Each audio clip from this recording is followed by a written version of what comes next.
Om Namo Bhagavate Vasudevaya. Om Namo Bhagavate Vasudevaya. So this is continuation of the demigods speaking to the Supreme Lord. I am going to read the translation directly.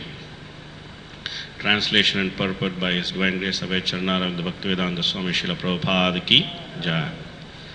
O Supreme Personality of Godhead, O Narayana, O Vasudeva, Original Person, O Most Exalted Person, Supreme Experience, Welfare Personified, O Supreme Benediction, Supremely Merciful and Changeless, O Support of the Cosmic Manifestation, Sole Proprietor of all planetary systems, Master of everything, and the Husband of Goddess of Fortune. Your Lordship is realized by topmost sannyasis who wander about the world to preach Krishna consciousness, fully absorbed in samadhi through bhakti yoga. Because their minds are concentrated upon you, they can receive the conception of your personality of Godhead in their fully purified hearts. When the darkness of their hearts is completely eradicated, you are revealed to them. The transcendental bliss they enjoy is a transcendental form of your Lordship. No one but such person can realize you. Therefore, we simply offer you our respectful obeisance. Purport. The Supreme Personality of Godhead has numerous transcendental names pertaining to different grades of revelation of various grades of devotees and transcendentalists. When he is realized in his impersonal form, he is called as the Supreme Brahman. And when he is realized as Paramatma, he is called Antaryami. And when he expands himself in different forms for material creation, he is called Kshirodakashayi Vishnu, Garbhodakashayi Vishnu, and Karanodakashayi Vishnu.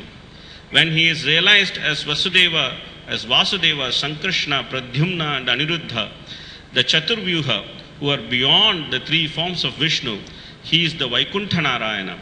And above the realization of Narayana is realization of Baladeva, and above that is realization of Krishna. All these realizations are possible when one fully engages in devotional service. The covered core of one's heart is then completely open to receiving and understanding of the Supreme Personality of Godhead in his various forms. Om Ajnanatimirandasya Jnananjana Shalakaya Chakshurunmilitam Yena Tasmai Shri Gurave Namaha Sri Chaitanya Manobishtam Stapitam Yena Bhutale Swayam Rupa Kadamahyam Dadadi Swapadantikam Vande Aham Shri Gurun Shri Yuta Padakamalam Shri Gurun Vaishnavamsha Shri Rupam Sagrajatam Sakhagana Raghunathanvitam Tam Sajivam Sadvaitam Savadutam Parijana Sagitam Krishna Chaitanya Devam Shri Radha Krishna Padan Sakhagana Lalita Shri Vishakanvitamsha He Krishna Karuna Sindhu Dinabandho Jagatpate Gopesha Gopika Kanta Radha Kanta Namostute Tapta Kanchana Gaurangi Radhe Vrindavaneshwari Vrishabhanu Sute Devi Pranamami Haripriye Vancha Kalpatarubhyascha Kripa Sindhubhyevacha Patitanam Pavanebhyo Vaishnavebhyo Namo Namaha Nama Om Vishnu Padaya Krishna Prashtaya Bhutale Srimate Bhakti Vedanta Swamin Iti Namine Namaste Saraswate Deve Gauravani Pracharine Nirvishesha Shunyavadi Paschatya Deshatarine Sri Krishna Chaitanya Prabhu Nityananda Sri Advaita Gadadhara Srivasadi Gaura Bhakta Vrinda Hare Krishna Krishna Krishna Hare Hare Hare Rama Rama Rama Hare Hare Mao Vishnu Krishna Prashtaya Bhutale Shimte Jeptaka Swami Tamirina Macha Panaka Bhavani Gaurgadamdale Bhutarne Mukam Karoti Vachanam Pangundandayate Gramit Patam Hamande Devak Shri Gurun Devtaranam Paramananda Madhavam Sri Chaitanya Ishram Kathanchana Smrite Yasmin Dushkaram Sukaram Bhavet Smrite Paritam Shyat Sri Chaitanya Tam. Translation once again. You can repeat. O Supreme Personality of Godhead, O Narayana, O Vasudeva, O Original Person, O Most Exalted Person, Supreme Experience, Welfare Personified, O Supreme Benediction, Supremely Merciful and Changeless, O Support of the Cosmic Manifestation, Sole Proprietor of all planetary systems, Master of everything, and the Husband of Goddess of Fortune. Your Lordship is realized by the topmost sannyasis who wander about the world to preach Krishna consciousness. Fully absorbed in samadhi through bhakti yoga. Because their minds are concentrated upon you, they can receive the conception of your personality in their fully purified hearts. When the darkness of their hearts is completely eradicated and you are revealed to them, the transcendental bliss they enjoy is the transcendental form of your Lordship. No one but such persons can realize you. Therefore, we simply offer you our respectful obeisances. So this prayer is recited by the demigods because Lord Vishnu has appeared in front of them. The demigods are having a tough time. They are going on a roller coaster ride with their life because initially they were all puffed up. They were having a nice time, big party, and Brahaspati entered the party and they thought he's a disturbance. So Brahaspati left them and the real disturbance started. They went into so much trouble, they got defeated by the demons and they got hurt so much that they went running to Brahma for a solution. And Brahma gives them a solution, tells them, okay, go to Vishwarupa, accept him as your spiritual master, then he will save you. They go to Vishwarupa, accept him as their spiritual master, and then he gives them Narayana Kavacha. So Indra is very happy. He wears the Narayana Kavacha, goes back to the fight, defeats all the demons, and he is the king back again. And then to complicate his life, Vishwarupa is offering oblations secretly to the demons to make them powerful. And it blows the head of Indra. Indra goes and kills Vishwarupa. And he's thinking, okay, my problem is solved. But the real problem is starting now, because Twashta, who is one of them, his head blew away of anger because Vishwarupa was his son. And then he created one more son from sacrificial fire, who is Rudrasura, and he's posing to be a bigger problem than anybody else for Indra, that Indra and all the demigods now think only Vishnu in his incarnation can come and save them. So they are not going to Brahma, they are not trying to fight, they have lost all their hope because they were so proud that, okay, now we have the Narayana Kavacha, nobody can defeat us. So Indra goes with this Narayana Kavacha and then he goes to fight our Vritrasura, and Vritrasura gives him a blow and Indra is flying like a football. And then he is suddenly thinking, what happened to my Narayana Kavacha? Then he is thinking, okay, now Narayana Kavacha is not working, so let me call Narayana itself. Let us see if he'll create an incarnation and he'll come as an incarnation and he will save us. So all our problems will be solved. So they are praying desperately to Narayana so that he can come and he can take an incarnation and he can kill Vritrasura. So they are not having a real good time. They are having really a tough time. It's a roller coaster ride for them. Sometimes they are happy, sometimes they are sad, and they have taken shelter of the Supreme Lord. And the Supreme Lord has appeared before them. And now they are in the process of offering their prayers, and finally they will submit their request to the Supreme Lord, please come as an incarnation, get rid of this Vritrasura so that we can get back to our own business. So Bhagavatam is very nicely portraying different types of devotees. Because in Bhagavatam there are quite a few devotees in the first 9 canto who see the Lord face to face. and they all react differently according to their situation. Even though their motive to see the Lord face to face may be apparently the same.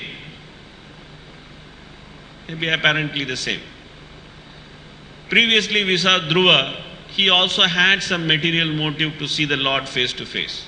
He wanted a big position. He wanted a position which was greater than that of Brahma. So then his mother told him that you are going to achieve this only if you see the Lord face to face. So it was purely a material motive. Just like the demigods now. They want to see the Lord because they want to solve their immediate problem in the material world. And the Lord appears before them. The Lord appeared before Dhruva also. But when the Lord appeared before Dhruva, Dhruva reacted completely differently. He was completely purified of his material motives. And he said that now I don't want anything. Just let me have the association of Narad Muni because I got you through him. So I am pretty sure that if I am continuously in his association, whenever I want, I can get you. But now we have demigods in front of whom, because of their trouble, the Lord has appeared. But we will see that their line of prayer is completely different. Their line of prayer is that please solve our immediate problem, let us get on with our material life. So Bhagavatam is showcasing this type of devotees so that we can see these devotees like a mirror. What are we? In which category we belong to when we stand in front of the deities? That we are belonging to this category of Dhruva, where when we stand in front of the deities, we have no other prayer but to ask for the association of the devotees. Or we are in the category of the demigods, that when we stand in front of the deities, we have so many things to ask. When I was a small boy, I was taught a nice prayer to sing in front of Durga. It's in Tamil. And I learnt it by heart. It says, Dhanam tarum, kalvi tarum, murunalum, talarvariya, manam tarum, deiva vadivam tarum, nallana yellam tarum. Like this it goes on. Okay? I'll translate for you. The first thing to ask is to ask for money. The next thing to ask is to ask for education. Because you look at intelligence to save your money. And then what to ask is to ask for beauty. Because when you have money and when you have education, if you have beauty, then things are complete. And then the next thing to ask is good company. Because if you have money, if you have education, if you have beauty, there will be people around you who want to exploit you. So you ask for good company. So like this, there is a list of things which we want to ask the Lord. Give me this, give me that, give me this, give me that, and after that, please don't disturb me. Let me get on with my life. Then we may think that, yeah, these demigods are all useless. They are all, always like this, materialistic people. They see the Lord face to face, and still they don't understand why they are not asking for pure devotional service. How can be they so stupid? But then, when we practically bring it to our level, every day we also associate with the Lord. It is not that sometimes we think, oh, if I see the Lord, then I'll be completely different. I'll not be like these demigods. If I have association of the Lord, I'll straight away tell him, please take me to Golok Vrindavana. It's not so easy. It's not so easy. Because we do have association of the Lord daily. Through the chanting of the holy name, Hare Krishna, Krishna Krishna, Hare Hare, Hare Rama, Rama Rama, Hare Hare. There's a cute little shloka in Padma Purana which says, Nama Chintamani Krishna, Chaitanya Rasa Vigraha, Purna Shuddho, Nityamukto, Abhinnatvam Namanamino. The Lord's name is a touchstone which can fulfill all desires. And it is the source of all mellows. And it contains the form, the name, the qualities, the pastimes of the Lord. Everything is there in the name. It's completely pure and ever liberated. And there is no difference between the name and the person who possesses the name. In that sense, we are no different from these demigods who are standing in front of the Lord, who are actually seeing the Lord. Because by the mercy of Mahaprabhu, we do have association of the Lord through the holy name. And then we see what we ask the holy name. When we are in association of the holy name, it is our everyday experience. At least for the demigods, it is a rare experience. Only when they get into trouble, they get association of the Lord. But for us, it is everyday experience. Every day we chant the holy name. So every day we are in association of the Lord. So how different we are from the demigods, that we are every day in association of the Lord, and every day we simply want to get on with our material life. So this is a serious thought process. This pastime is inviting us to think in these terms. We will see Vritrasura. He has not seen the Lord as Vritrasura. He had darshan of the Lord when he was Chitraketu. And the Lord told him that after some time you will come back to me. That one darshan of the Lord. He is relishing that darshan of the Lord, and he is always wanting to go back. And he is wanting to go back so much that he is able to leave everything. He is able to completely give up his false ego. Because the Lord will say in the end of this chapter that I don't have to come because he is my devotee. You can kill him. Even though he is capable of destroying the three worlds, he will not do so. This is called humility. That you don't show your power even when there is chance for you to show your power, because you understand the supreme power is Krishna.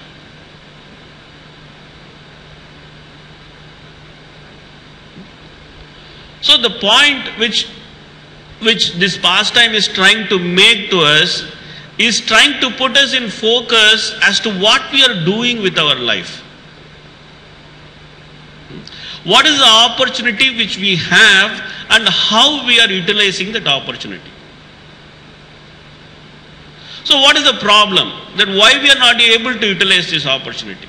This is nicely analyzed by our acharyas, that even though we are chanting the holy name, what is stopping us from asking the holy name what we have to actually ask? What is stopping us from desiring what we have to desire? Of course, our stated position is that we want Krishna Prema. This is our stated position. But our heart's desire is something normally different from our stated position. That is why we are not able to relish the holy name. Rupa Goswami is saying, Tunde Tandavani Ratim Vitanute Tundavali Labdaye Karna Kroda Kadambini Gatayate Karnarbudebhyas Praham Cheta Prangana Sangini Vijayate Sarvendriyanam Kritim Nojane Janita Kiyabdhir Amrite Krishneti Varnadvayi. When he was asked to explain the glory of the holy name, he chanted this shloka. He says that when these two syllables, Krishna, is actually dancing on the tongue, then we think that we should have so many tongues. And when we hear these two syllables, Krishna, we think that we have intense desire that we should have millions of ears. And when the holy name is dancing on the courtyard of our consciousness, then the entire mind and all the senses become completely inert and taken over by the process of chanting. And then he says, I don't know how much nectar these two words, Krish, these two syllables, Krishna, have in them. But for us, that experience is literal, in the sense that we read about this experience. We can memorize this shloka. But to experience that, it looks that this is completely far away from our situation. So what stops this? What actually stops this? Stops us from experiencing this situation? The acharyas are explaining that the anarthas in our heart are actually the reason for stopping this experience.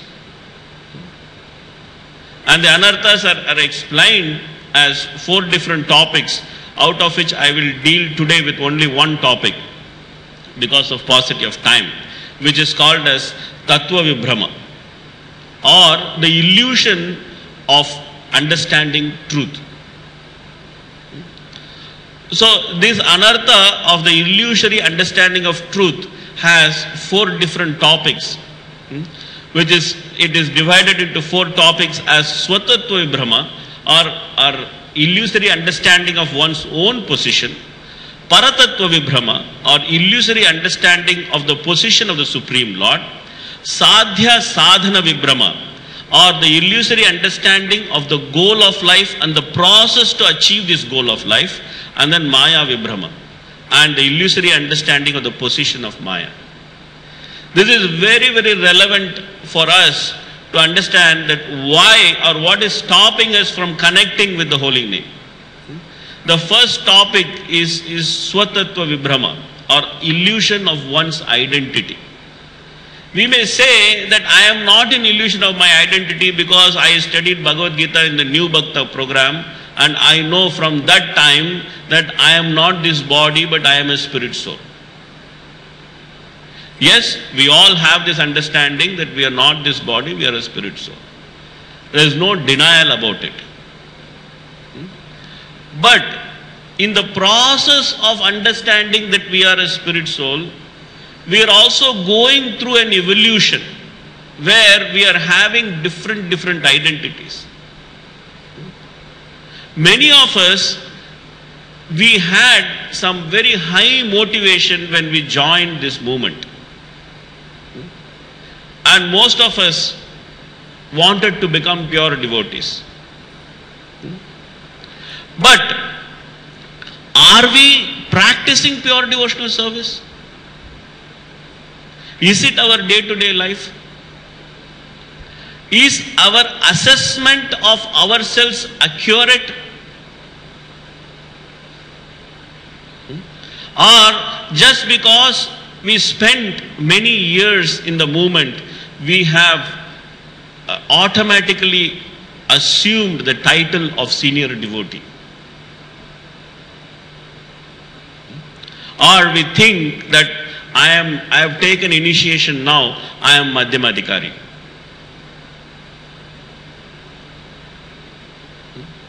Or we may start thinking that I am Uttamadikari. Or we may start thinking I am Kanishtadikari. Whatever. But do we really know what these terms means? Have we really understood that what is our level in Krishna consciousness? Do we really see that where we stand in our practice of Krishna consciousness? Prabhupada tells so many times, Prabhupada says in his purports, that it is very important that one becomes Brahmanical before one could become a Vaishnava. Which means that it is very important that one raises to mode of goodness before we could make any further progress in devotional service. Generally, our understanding is that because I am practicing devotional service, I am by default a Brahmana. This is called as illusion about one's position. It's not that we practice devotional service, that is why by default we become a Brahmana. No. We can practice devotional service even in mode of ignorance. We can practice devotional service in mode of passion. These are not Brahmanical platforms. These are much below Brahmanical platform. Unless devotional service is practiced in mode of goodness, it is not a Brahmanical platform. That's why Prabhupada says in the preface of Nectar of Instruction that in all spiritual matters, the first duty of one is to control the mind and senses. So we have to simply see how much we have controlled the mind and senses to see if we are living in mode of goodness. That's not an automatic state. Becoming a Brahmana just because we chant the holy names is not an automatic state. We should not be illusioned by this. We have to clearly see that how is our achar, how is our behavior, how is our character. Chaturvarnyam maya shrishtam guna karma vibhagashaha. Krishna says very clearly. By our character and by our activities, are we Brahmanical or not? I can wear nice chadar, nice dhoti, look very Brahmanical. Doesn't matter. It's all external. Of course, this is required. It's not that it is not required. It is required. It is required to remind myself daily that I am supposed to be what I look like. That's why Vaishnava dress is required. If I don't wear Vaishnava dress, then I don't even have that motivation. It's a shield. When I wear Vaishnava dress, it's a shield for me because I know that I represent Prabhupada. So when I go in the outside world, I have to behave in a way that is concomitant to my position of representing Prabhupada. Otherwise, for my misbehavior, the movement will be blamed. If I misbehave, then tomorrow people will say, ISKCON devotees are like this. So that this dress which I wear is a constant reminder for me that what I am supposed to do. That way the external is quite important. But then the internals have to match the externals. Unless we consciously live a life of coming progressively to mode of goodness, we are actually in illusion of our own position. This is called Swatattva Vibhrama. And then we have to transcend that also. If you don't transcend that, then still it is illusion. Because devotional service is transcendental. It is not limited to mode of goodness. Mode of goodness is a springboard to enter into devotional service. Unless we clearly come to this situation where we can understand that we are the servant of the servant of the servant of the Supreme Personality of Godhead, we have to continuously upgrade our position. And that understanding means that the understanding should reflect in our lifestyle. Till that understanding reflects in our lifestyle, we are continuously in illusion of our own position. This is called Swatattva Vibhrama. Then there is Paratattva Vibhrama. Illusion about the Supreme Lord.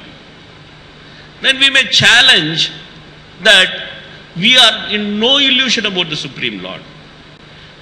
If anyone asks us who is Krishna, we will not bat our eyelid and we will reply that he is the Supreme Personality of Godhead.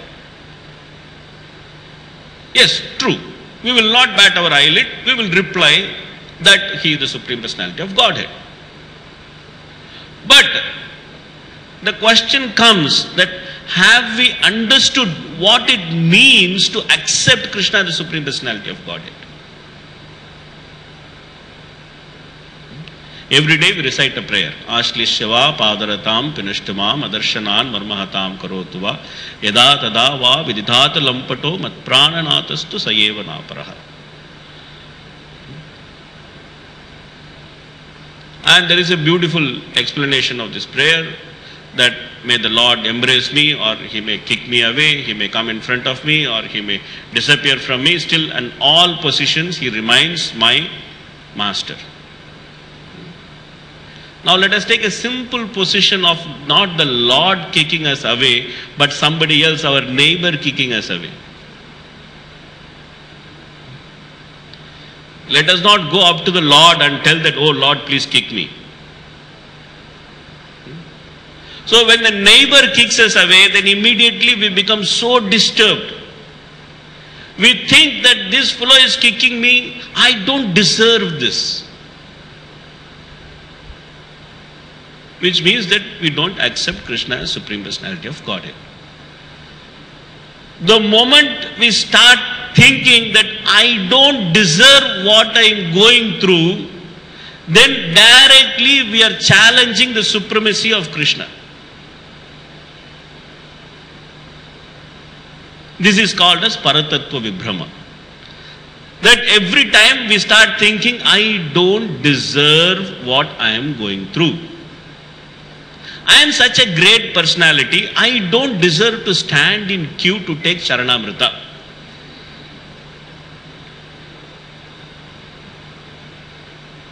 When I come, the queue should depart to give me space. I am such a great personality that I should do this.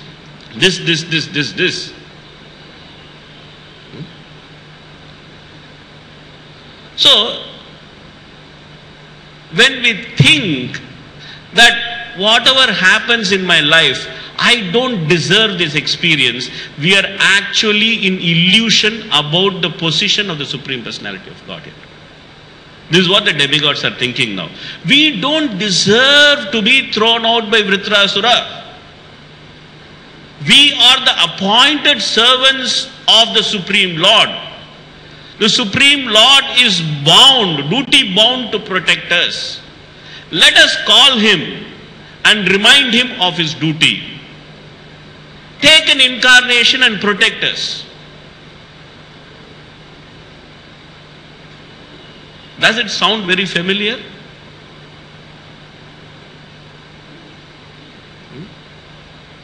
Let me go and stand in front of the deities and tell the deities, please solve this problem for me.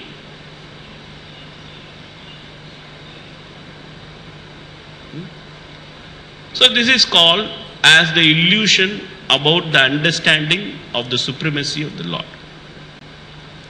And then there is something called a sadhya sadhana vibhrama.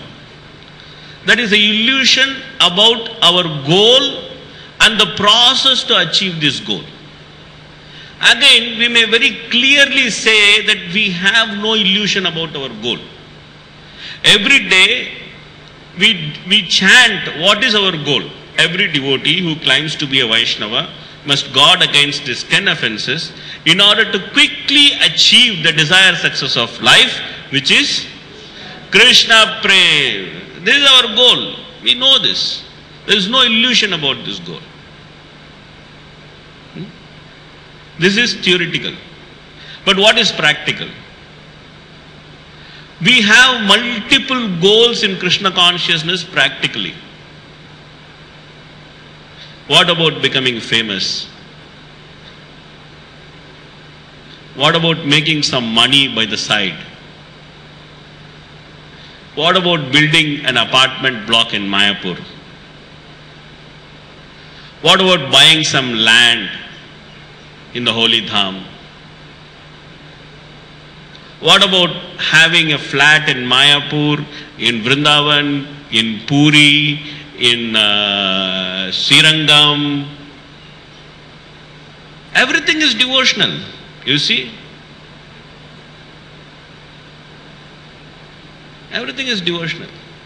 I have all my flats in only holy places.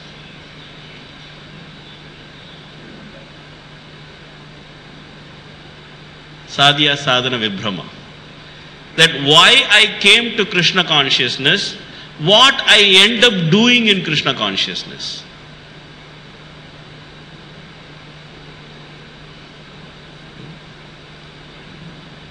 Okay, I don't have all this problem. I don't have a flat. I am akinchana. Okay. But are we conscious of our goal in practicing devotional service?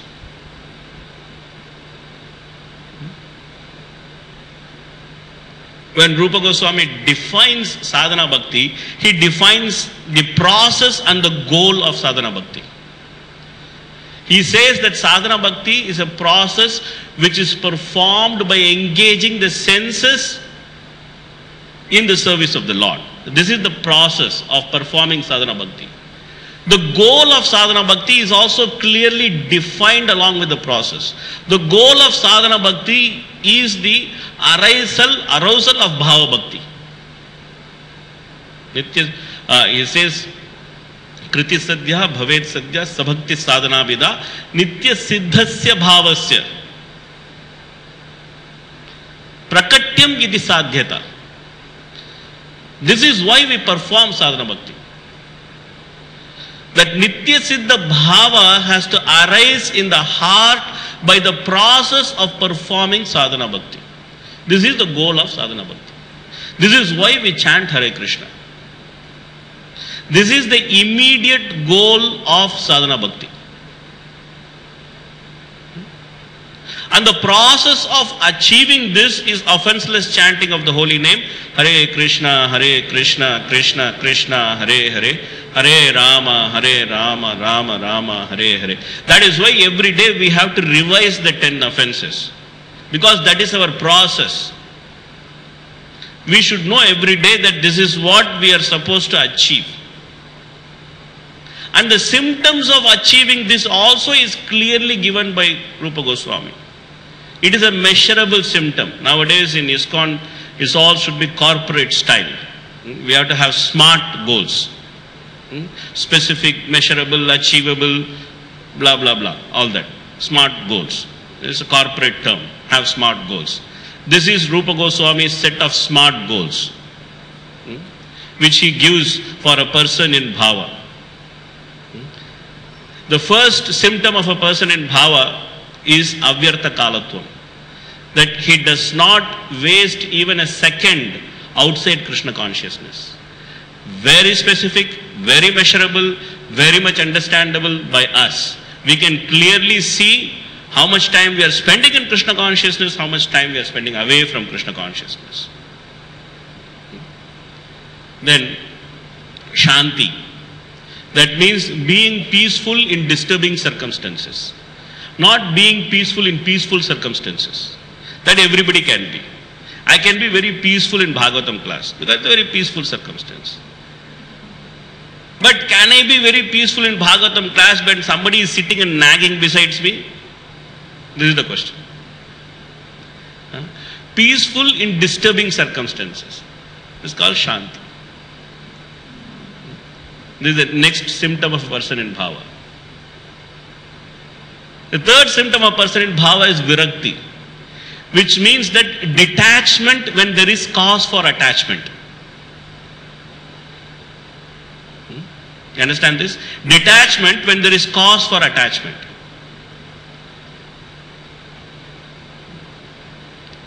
This is called as virakti. Then manasunyata. Manasunyata means that one does not expect respect when it is due. Even when it is due. That means when it is not due, there is no question of expecting respect.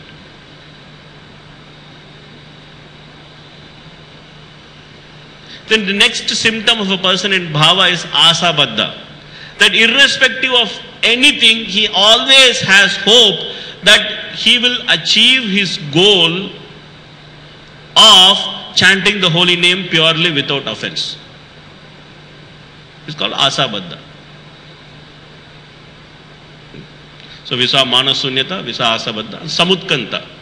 Samutkanta means eagerness undying eagerness to perform devotional service.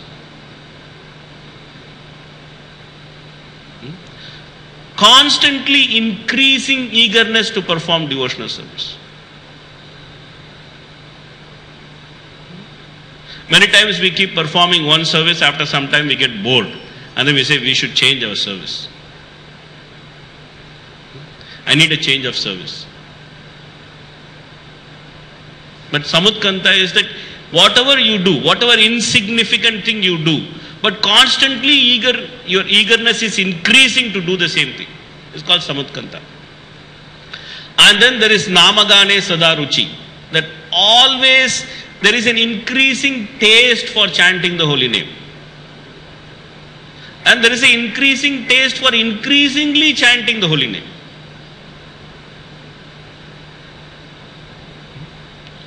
Not that we say that, okay, my 16 rounds is finished, I am very happy. I can hang my chanting bag for the rest of the day. And I can go and hang myself for the rest of the day. Not like that. Okay. So this Namagane Sadaruchi. Then Priti Tadvasastale. Having great attachment to live in the places of pastimes of the Lord. And Ashaktistat Gunakyane, which is to have attachment to hear and speak Krishna Katha. So these are clear, measurable symptoms of our goal of practicing devotional service or chanting Hare Krishna.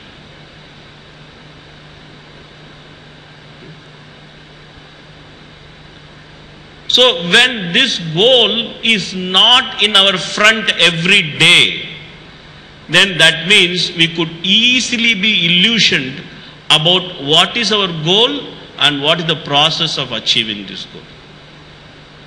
It's called Sadhya Sadhana Vibhrama. And ultimately the final thing is Maya Vibhrama, or the position of Maya. This is very easy to understand. Maya Vibhrama means to think that still there is some pleasure left for us outside the arrangement of practice of Krishna consciousness. This is called Maya Vibhrama. To think that something other than the practice of pure devotional service can still give me pleasure. It's called Maya Vibhrama. So these four items, they are together called as illusion about the truth. And this illusion about the truth is actually the biggest hurdle for us to realize the association of the Supreme Lord in the form of the holy names, which we daily have. But still get bewildered, just like these demigods who have the actual association of the Lord, but still they are bewildered. And they do not know what is appropriate to request from the Supreme Lord and what is not appropriate to request from the Supreme Lord.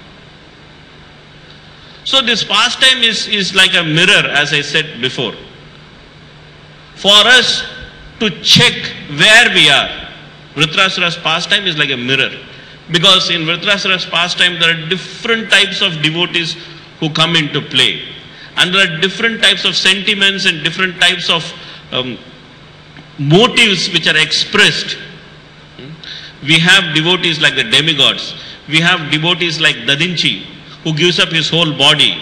We have devotees like Vishwarupa, who still have a lot of power, but still bewildered.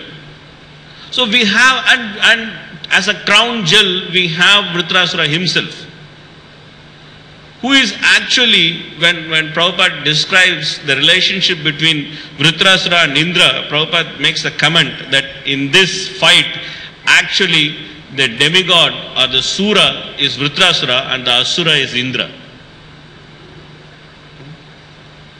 So we have all type of personalities in this pastime.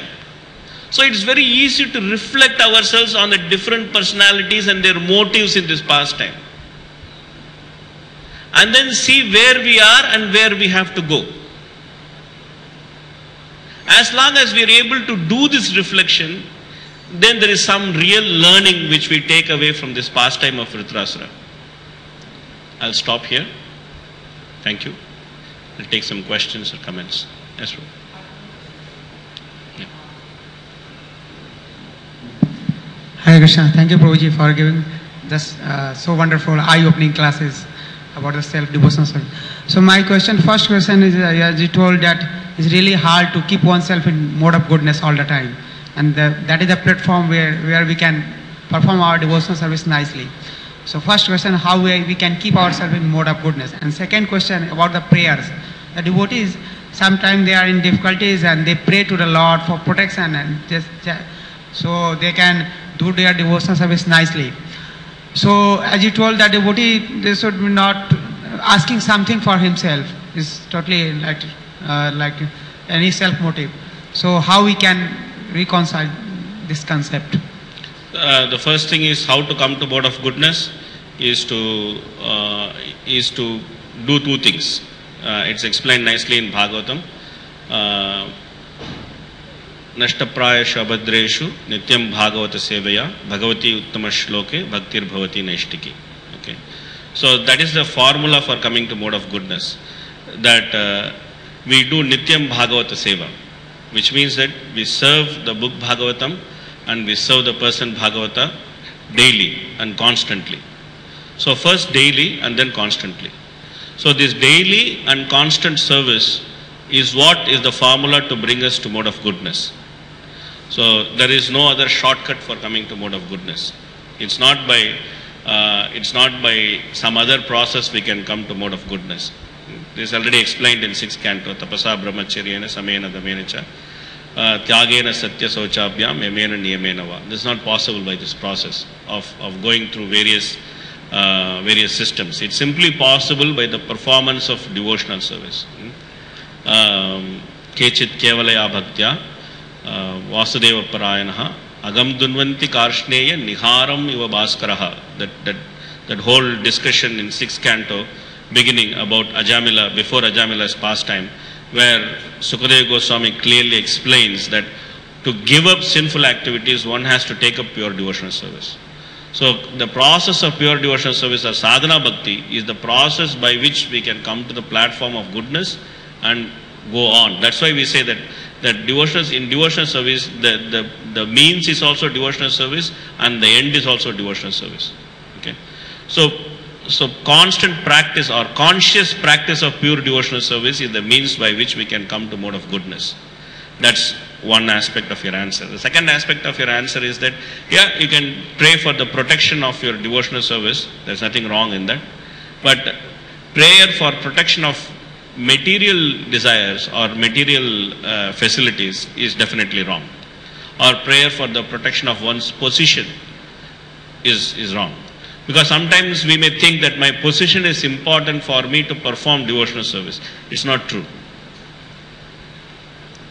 Because devotional service is ahaituki, that it does not depend on material condition. So that kind of prayer is not so appropriate. But again, it all depends upon the level of devotees when they pray. That's why I'm saying that in Bhagavatam there are many prayers. There are very different levels of devotees who chant many prayers. Always it is good to pray to the Lord to give pure devotional service. In that prayer, everything else is included. And in Dhruva's pastime, Prabhupada very specifically states that the Lord, a devotee, is not bereft of the satisfaction of his material desires, because the Lord as a supreme soul, super soul, he is sitting within our heart. And he will fulfill all our desires. So there is no need to separately ask the Lord to fulfill our desire. So our prayer should always be for the performance of pure devotional service. So that's the most safest and the most standard prayer. It's okay? But sometimes we pray for also. Let me take one more question back.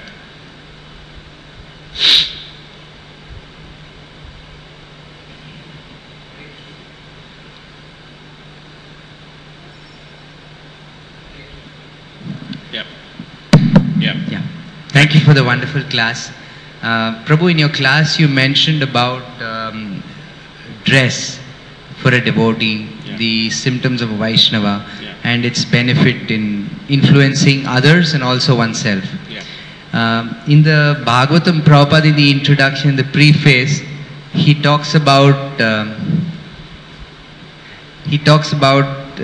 the Srimad Bhagavatam will fill this need, for it is a cultural presentation which will help in re-spiritualizing the entire civilization. So devotees or generally people sometimes talk about time, place and circumstance and trying to adapt things to time, place and circumstance. And we sometimes notice that the thing is, they say time, place and circumstance, you do something and then you slowly degenerate the Vedic culture to a more modern situation. Whereas my observance has been Prabhupada, time, place and circumstance, he introduced certain things and he slowly strengthened the stance, the cultural aspects, the dress towards Vedic culture. So, am I right in what I see, and what is the best thing to do presently? See, time, place and circumstance is mentioned in Srimad Bhagavatam, so it's not a new concept. Okay, Kaldesh Patra is there in Srimad Bhagavatam. So Kaldesh Patra, see, everything should be practiced in such a way that the performance of pure devotional service is strengthened. That is our ultimate goal. That is the way Prabhupada taught us to practice Krishna consciousness. That ultimately our goal of practicing pure devotional service should not be compromised. Ultimately we should always understand that whatever we do, okay, we should always be focused towards that goal. Okay, and in the process, what we have to do and what compromises we have to make, or what I will not say compromise, or what adjustments we have to make according to time, place and circumstance, Prabhupada made those adjustments as an Acharya. So it's not that we can individually decide what adjustments we can make and what adjustments we cannot make. So that is the reason why as followers of Srila Prabhupada, we also have to study Srila Prabhupada's books, his letters, his conversations very carefully, so that we can imbibe that mood and mission of Srila Prabhupada, and we know exactly what to do when, and to what extent we can do certain things and what is not, we are not supposed to do certain things, and what is an exception and what is a rule, and how to apply the exception and how to follow the rule. That's why Prabhupada as a living Acharya, he demonstrated everything to us. And our duty as followers of Prabhupada is to clearly study and understand those things. That education is very important for us because we are followers of Prabhupada. And once that education is there, then there is not so much confusion. There will still be some confusion, but there's not, because confusion is the hallmark of time. You have to understand. Okay. Krishna says in Bhagavad Gita, Sakale Nekha Mahata Yogo Nashta Parantapa. This is the hallmark of time. Confusion is the hallmark of time. Time will create dilution and confusion. Okay. But how to minimize that? How to minimize that is to be true to the teachings of the Acharya. By doing that, we can minimize it. We can minimize it. That's the only way. Prabhu, it's going to be 50 years since ISKCON incorporation now. Already many people say that, Prabhupada taught certain things, but now Kali Yuga has progressed. Now we'll have to readjust. So, no, there's also a strong push for education and for understanding Srila Prabhupada's movement and books. This will always be there. See, always from time immemorial, there are adjusters and there are followers. Okay, this is not new. This is not a new phenomenon. Okay, like we can see in Bhagavatam also, there are people who want adjustment and there are people who want to follow. This will always remain because that's how things get diluted, and things have to get diluted by the progress of time. So these two things will always be there. And in between, if we focus in what we have to do, we will go back home, back to Godhead. Irrespective of, see, many times we have to understand this one simple thing. ISKCON as an institution does not have to go back home, back to Godhead, because it is already there. Okay? ISKCON is already there in spiritual world. It does not have to go back home, back to Godhead. We as individuals have to go back home, back to Godhead. So we can keep on saying that institution is doing this, institution is doing that, institution is doing this, institution is doing that. But what I am doing myself is more important than what institution is doing in one sense, because we have to always understand I have to go back home, back to Godhead. And if we all understand this, then institution will not be wrong. You understand? It's a simple thing that we have to focus inwards. This is a very important thing. It's a simple thing but very important thing. We have to focus inwards. We have to focus inwards. And if all of us go back home, back to Godhead, or if all of us are focused in going back home, back to Godhead, then where is the difference of opinion? Everything is all right. Right? Maharaj wanted to say something.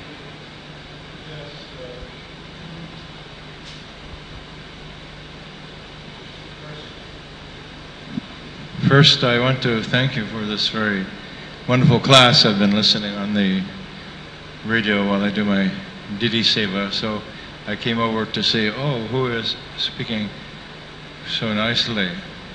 And here in Mayapur, I am particularly struck with wonder when I see how many expansions Srila Prabhupada has made, because like your good self, you're actually See, devotees, newer devotees who are not mature like you and who are not fixed as you are fixed and whose faith is weak, they say, oh, I can never, develop my love for Prabhupada. I never met your Prabhupada, you met Prabhupada, because they're placing the emphasis on Vapu and not on Vani, on instruction. They don't place, but they put the emphasis on personal association. Oh, you had personal association. But see, what I see is the miracle, because I'm hearing the quality of the classes given here in Mayapur day after day. I'm struck with wonder, because this must be going on all over the world, not just in Mayapur, where Srila Prabhupada has expanded himself into so many followers who are empowered. There's Saktivesh, who comes from spiritual world, and then there's Avesh. So the Saktivesh, he gives the Avesh to a speaker like you and so many other speakers, around the whole world. This is Avesh, empowerment. It's coming from Prabhupada. So I'm struck with wonder to see how many expansions Srila Prabhupada has now. And I'm also appreciating the points you're making, how we're like the Devas. As Sakama, we're Sakama devotees. We're keeping these, and it is almost humorous, the section where the Devas are offering their prayers to Lord Vishnu is almost humorous, because the part in which they glorify the Supreme Personality of Godhead unconditionally with some nice, traditional prayers is very short. Very short. Then the way they're praying changes very soon from standard prayers to Sakama prayers. Very fast. They say just enough sweet prayers from the Vedas and all that, just to follow etiquette only. But then they shift right away. They start shifting into their Sakama. The quality of prayer changes into Sakama. Next they're going to say, so we know, oh you Supreme Lord, we know you're very expert at killing demons. And you have performed many pastimes in killing demons. So already they're getting to the point. And then they talk a little bit like that, and then they say, see, there's a big demon over there, and we can't kill him. You can kill him because you've killed so many demons. Now go kill him, please. You go kill him, because you're Lord Vishnu. And so then that's the real point, which you made clear, So that's Sakama, and I'm appreciating how you're saying that,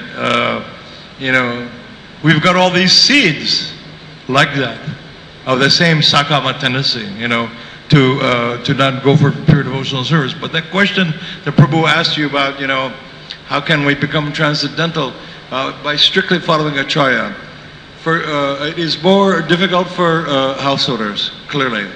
But there's a shocking statement I have in my Shastra collection, where Prabhupada says that if anyone even pretends to be a devotee of Chaitanya Mahaprabhu, they must rise by 4 o'clock in the morning. That applies to households also. It's a sweeping statement, all-pervading statement. It applies to householders also, not just to brahmacharis and sannyasis. So it is the sarana, even for a grihastra. And that's what makes the difference between grihastra and grihamati. No television, no tight pants on ladies, you know? No Mickey Mouse t-shirts on little girls, you know? Some commitment. Because that's the way it was when Prabhupada was physically present. You didn't see Mickey Mouse t-shirts on little girls, and you didn't see women in tight pants. No. Such a thing would, like, such a person would, if some woman tried to dress like that when Prabhupada was on the planet, they would have been rejected as like a leper. That was the consciousness. Why? Because you're the only person I've heard bring up about Vaishnava dress. Because the Vaishnava dress is our ticket. Because we say, yes, I am a devotee. That's who I am. So I want to encourage you in your congregational preaching to make this point. It is doable. It's doable. As the instrument of Prabhupada in Delhi, there was an ISKCON Youth Forum convention, 800 boys. And I twisted the arm of the IYF director. I said, please, ask them all to dress, supply them dhoti, kurta, and Vaishnav tilak. 800 young men, top of the cream university students, you know. They were just the ones that are part of the Delhi congregation, I mean IYF. So I put that out there, like Prabhupada put out his instructions and hope somebody would take it, you know. So I just put that out there, and he took it. And then I went there and I was a guest speaker at that program, and there were 800 young men dressed in dhoti, kurta, and Vaishnav tilak. Haribol! Haribol! It is doable. You go on like this. You go on preaching, and I'm an unabashed transcendental or not so transcendental fanatic, you know, about Vaishnava dress. Because this is what Prabhupada gave us. This is what he brought us. No initiated devotees ever dressed in street clothes when Prabhupada was on the planet. Never. Unless they had to go to work. And there wasn't so much working devotees in those days. Anyways, please, you know, you keep up this the Shinga Guru preaching. It is very nice. It's very necessary to purify the heart. Thank you very much. Srimad Bhagavatam ki, Srila Prabhupada ki, Gaur Premanande.